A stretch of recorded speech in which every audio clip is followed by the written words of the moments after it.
Hello, everyone. I'm Jim Paymar, and you are listening to The Big Shift, the podcast that looks at the massive changes our world, our country, our politics, our economies, and our institutions are confronting. Today, we're delving into the issue of immigration. There is rarely a day that goes by that we don't see tragic stories of immigrants trapped at the Mexican border, immigrants being deported, immigrants being shipped across America by Republican politicians who are sending desperate people to northern states.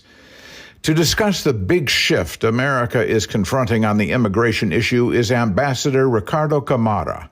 As a career diplomat, Mr. Camara has worked around the world for the Mexican government, including postings as Deputy Consul General in Paris, Director General of Economic Relations for Latin America and the Asia-Pacific regions, General Consul and Deputy Head of the American Mission in London, and Ambassador to Vietnam. Mr. Ambassador, welcome to The Big Shift. Thank you for being with us. Thank you, Jim, and thank you for having in your Big Shift program. And Ambassador, it goes without saying, we have a major problem on our shared border due to extreme poverty, persecution by governments, threats of death from drug cartels.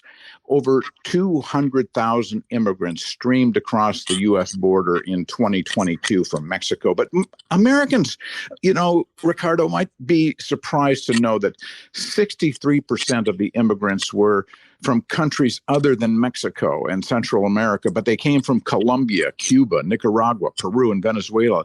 There seems to be a misconception in the U.S. that the immigration problem is an influx of Mexicans and people from Central America. Your view?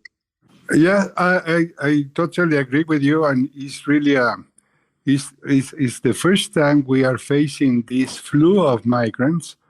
And actually, since the previous administration with the Republicans, they didn't allow them to pass through the border between Mexico and the U.S.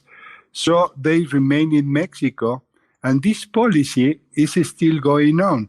So they are not, they're making new rules, and they are not allowed to ask for a political asylum. And they have to either do it in their own country or stay in the Mexican border until the new regulations come out. But it's been for years. And the problem now, and the other day I was walking through a migration facility here close to my house. And there are people queuing in this facility since 3 o'clock in the morning, asking for temporary papers to remain in Mexico while they are still continue dreaming that the U.S. is going to open the border. But in the meantime, they are here, and unfortunately, Mexico has not the resources and facilities to have shelter for all these people. In America, if you turn on the news, you see these thousands of people lining up to get into the United States. But most are not allowed to cross the border. Instead, they're more or less trapped in Mexico and unable to return home. It's kind of like a no man's land. And this has to be creating heavy costs for Mexico. And how's the government dealing with this extreme emergency? Well, the Mexican government is putting a lot of resources to help these people. But, there are thousands of them. I don't know, for people who have been in Mexico City, we haven't never seen such a flow of migrants, and mostly of them sleeping on the street, or begging outside the commercial centers, and with kids. There is not only adults or youngsters that are labor force. There are families, complete families. And this phenomenon that you see and you witness in Mexico City is all around the country. Chiapas, the border with Guatemala, is even worse, the reality. And of course, there is no economic power to supply the needs of these people. And as you mentioned, they don't want to go back. And for the first time, we see that this is mainly economic reasons. And of course, there is some some threats from drug laws, especially in some Central American countries. Well, I have to say, Ambassador, if my family was threatened with violence, with hunger, with no hope for employment, I too would be lining up to try to create a better life for myself and my family. It seems to me, anyway, unless we come to grips with poverty and violence in the nations where immigration originates, we'll be stuck in this quagmire. I mean, do you see any solution to the immigration crisis? Well, one of the things that President López Obrador is trying to speak out is that one of the answers will be to invest, to put more resources in those countries, especially in Central America. And Mexico has done so and is supporting some programs to try to keep people in their own land. But, it has to be a huge investment. It's not because for years, they haven't received investments in Central America. Many of the countries live only from the money that they receive from the families working already in the U.S. So it's not easy to make the change one day to another. But if we don't start soon, it's going to increase the problem. I mean, it's a non-stopping problem. But, well, the economies in Central America and in places like Venezuela are close to collapse. Yeah, well, that's the other side of the coin. There are countries that are really suffering, not only because they are not managing well their economy, but also they have new embargo regulations that they cannot, for example, using their assets they have in UK banks, for example, the case of Venezuela, all the assets are frozen. So, it's not so easy, and it will take time. This should not just be a Mexican problem. I mean, the immigrants are coming into Mexico, but there are economic reasons why they're trying to flee the home countries. And is America doing enough, in your view, to help Mexico deal with this crisis? Well, there is an agreement, for example, that it was passed by the president of the two countries, that they say that the U.S. is going to give 30,000 visas for these migrants, and then we have to give the same amount for the migrants that are in Mexico. But we're not talking about 30,000; we're talking at 200,000. Ambassador, one point that really stuck out to me, I was reading through some statistics. Currently, many of the immigrants are Chinese, Russian, and Indian peoples who are being allowed into America from Mexico as they flee persecution and war in their own countries, and they're looking for a better life in America. I mean, it appears to me on the surface to be somewhat discriminatory against Latinos. Well, it has always been. I mean, it's not new. Mm-hmm. But the fact is that, for example, the war between Russia and Ukraine. So there are many Ukrainians that come to Mexico or fly to Mexico to go into the U.S.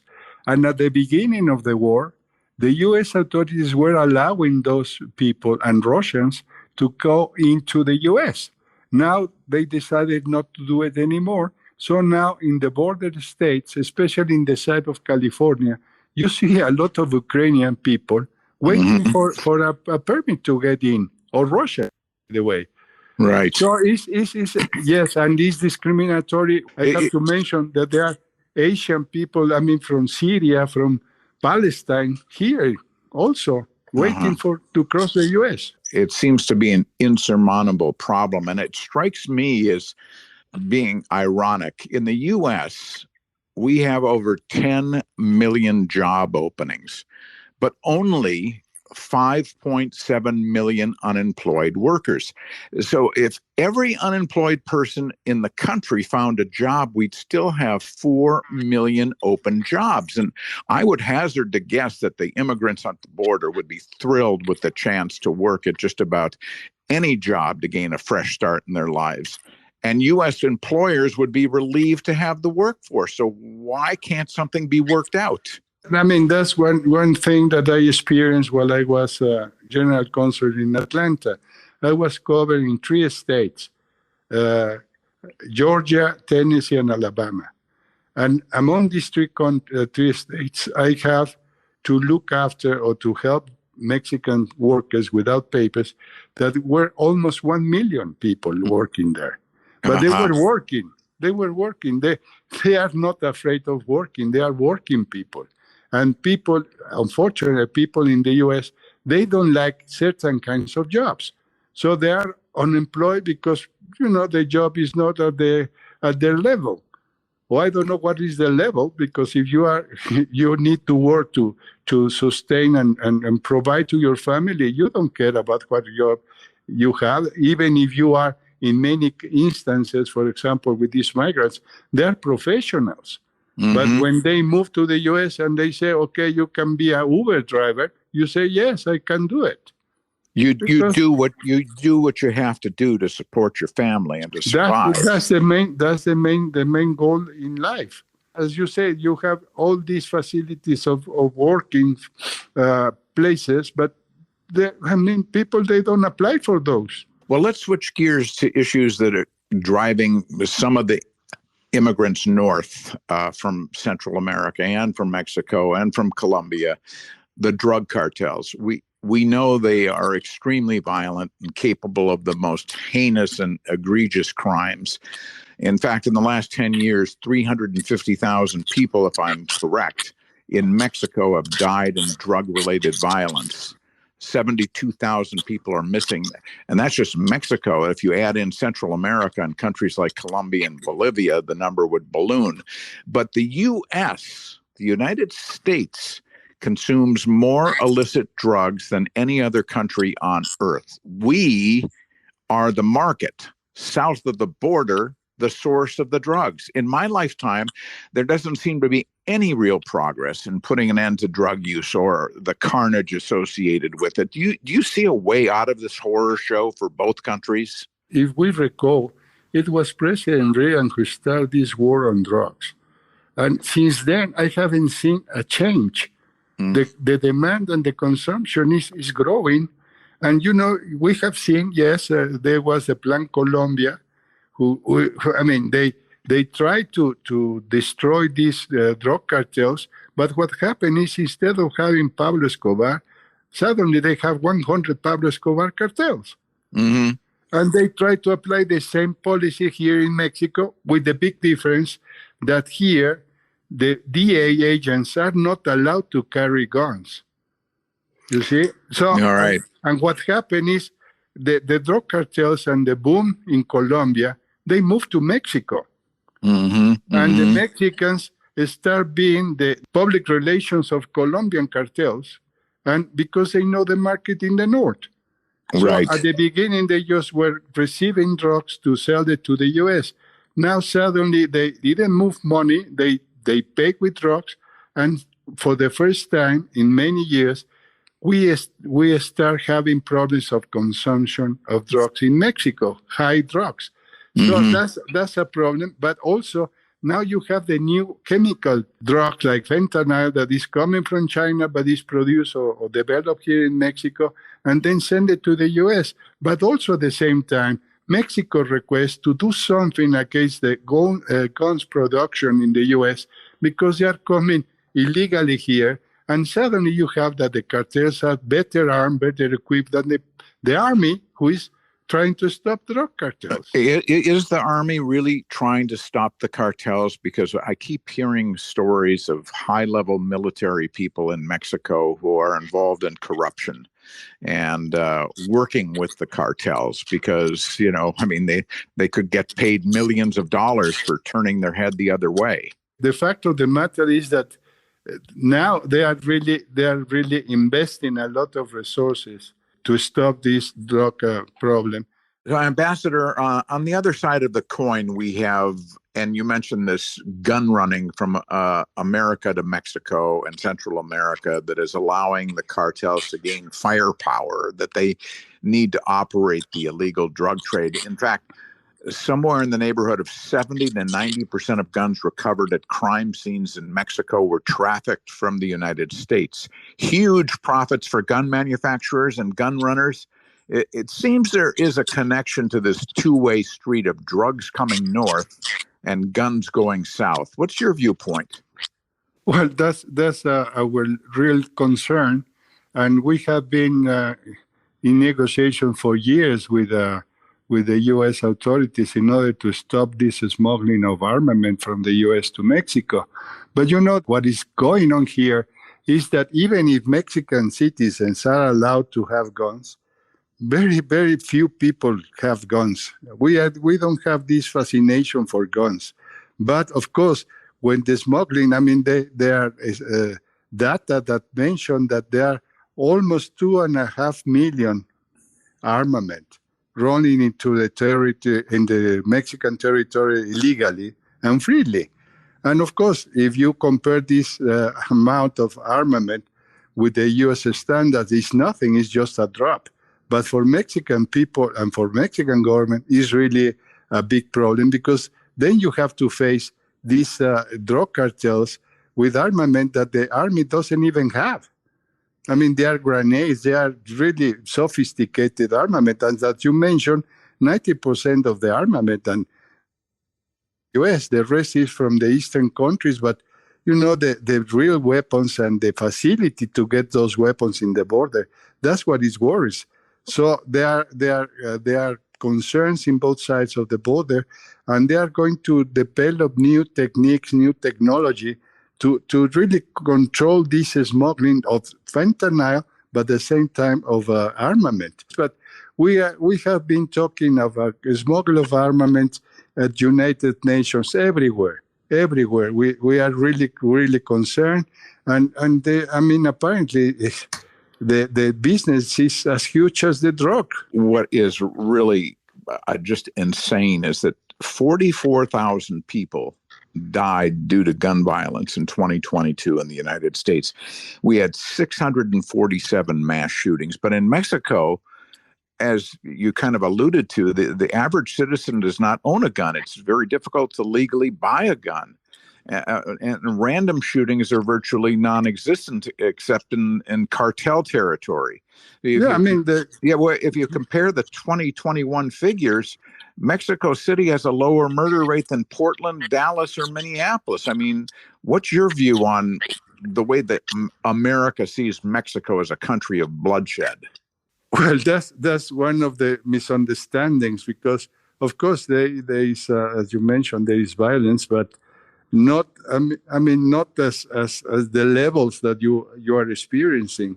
And people are peacefully living here, even there, if they are, for example, countries like Canada and the US, that the State Department is obliged to pronounce the if they find that there is a place with danger, and then advise their citizens not to go to those places. But we witness here that the figures, there were 20 million people, 20 million tourists last year.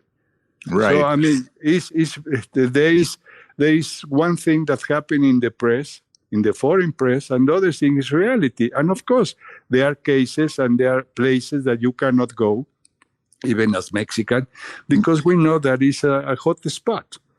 But we have the same kind of situation in the United States. There's certain neighborhoods that you don't go to, and there's certain areas that you just stay away from. Ambassador, many Americans, especially those who watch and read right-wing media, believe there is a wave after wave of Mexican immigration into the United States. And there's this thought that many southwestern states are becoming majority states as a result. But since COVID hit the U.S. hard in 2020, many Mexicans went back home. They left the United States. Plus, there are something like 1.6 million Americans now living in Mexico today because of the cost of living and your wonderful climate, and also because of the political polarization and divisiveness in America. It's driving people to leave. So there's a lot of misconceptions going on. Yeah, that's a fact, and this is, there's some concern from Mexican residents in certain areas in Mexico City, because, as you say, it's a big influx of American citizens coming to Mexico because of COVID and because COVID forced them to work at home. And then, of course, if you're going to work at home, you try to look for a better place with the same facility of internet, but less expensive and a better food. I'm not comparing food, but I mean, it's a fact. And then a better climate. And, Yeah. and there's another thing that American citizens have the right to remain in Mexico for 6 months without any paperwork. Right. So they stay here 6 months and then they move and as back, and then they come in again another 6 months and they go like that. And being like that, they are not obliged to pay taxes here, so they only pay because they are still receiving their dollars, the dollar salary, so they pay the taxes in the U.S. But they live here and they live peacefully and without problems. But migration and Mexico's topic is a very, very sell news in the spectrum of press media, and now we are going to start witnessing more and more because the U.S. is going into a political campaign again. So the best topic is to talk about migration, talk about drug laws in Mexico, and talk about the violence in Mexico. And we are ready to start listening. Let's talk about a few positives between our countries. Trade, for example. Mexico is a major trading partner of the United States, either number one or number two. It's either Mexico or Canada, depending on the year. Total exports between the two countries over $600 billion a year. With America's trading relationship with China fraught with friction right now, many now believe we should be bringing manufacturing back to the States and nearshoring in places like Mexico rather than offshoring in faraway places like China, which is an adversary. We saw those massive supply chain disruptions that occurred during the pandemics. Thoughts on how we can create even stronger bonds since we're neighbors? I believe that's the way that we have to develop in North America, especially with the framework of the free trade agreement with Canada and the U.S.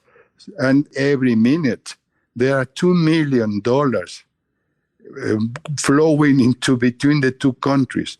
It's one of the borders with more movements in the world. Mm-hmm. And we are sharing more than 2,000 miles of border. So, and then with the COVID, as you mentioned, and the presence of China, and suddenly we are one of the main exporters of automobile in the world. But suddenly we didn't receive, and the U.S. didn't receive, or Canada, we didn't receive the chips and conductors from China. Mm-hmm. So the production stopped or have difficulties. So now when the three leaders of the three countries met in Mexico in January, they agreed to develop and invest in this kind of industry, chip and conductors. And actually, President Biden mentioned yesterday that the U.S. was one of the leaders of that field. Right, and the presidents Biden and Obrador, they discussed this shared vision for increased economic integration, including incentives under the Chips and Science Act to promote investment in semiconductor zones along our common border. This seems to be far more productive in an approach than what we saw in the Trump administration. It's really a positive change. And also it applies also for the new energies. I mean, lithium, for example, there is a factory that is going to be built in Sonora. And the two countries, I mean, Canada and the U.S., are the ones who are going to be the first partners in this developing. Mm-hmm. And then, of course, if you control this lithium, we are going to be really strong. We send you a lot of refined petroleum products, but you have a lot of oil off your coast, right? Yeah, right. And we are buying a lot of refined petrol, but also the government recently just finished to buy a refinery in Texas And we are going to work it out, and we try to depend less on refined products from the U.S. Well, in closing this out today, Ambassador, if you had a crystal ball and you could look into the future, how do you view the relationship between the U.S. and Mexico evolving over, let's say, the next 10 or 20 years? Do we get a handle on immigration? Do we get a handle on drugs, on gun running? Does trade continue to accelerate? Do we continue to cooperate as two nations that share this 2,000-mile border? You know, Jim, we have had relations for more than 200 years. And apart from the problems we have in 1848 and we lost 55% of our territory, the rest has been, I mean, with difficulties. And I think, as you pointed out, the only way we can continue, and is good for both countries and of three countries with Canada included, is to develop new sorts of new ways of exchange trade and more fairness in these negotiations. And of course, it will be lovely. And I remember when the negotiation of NAFTA started many years ago, Mexico was claiming that we should put migration in the top priority, freedom of movement between our countries like the European does. Right. But, you know, it's not easy to handle because, of course, when there is this misconception that Mexicans are not working, are not hard workers, then you have a problems with the people in the U.S. The border wall. America and Mexico share this huge border. And the wall is estimated to cost somewhere around $15 billion. And it seems very difficult to ascertain how much has really been built and when, and if it will ever be completed. But if it is completed, do you think it will even stop illegal immigration? And there are those who claim it's an environmental disaster for wildlife and the Rio Grande region. Your thoughts on that? Well, you know, the wall is a sad story, and especially between is a wall with two friendly countries. We have other walls, and we have witnessed other walls in the world, but between enemies, not between friends. Right. I mean, there are still walls in Israel, but here is between friends.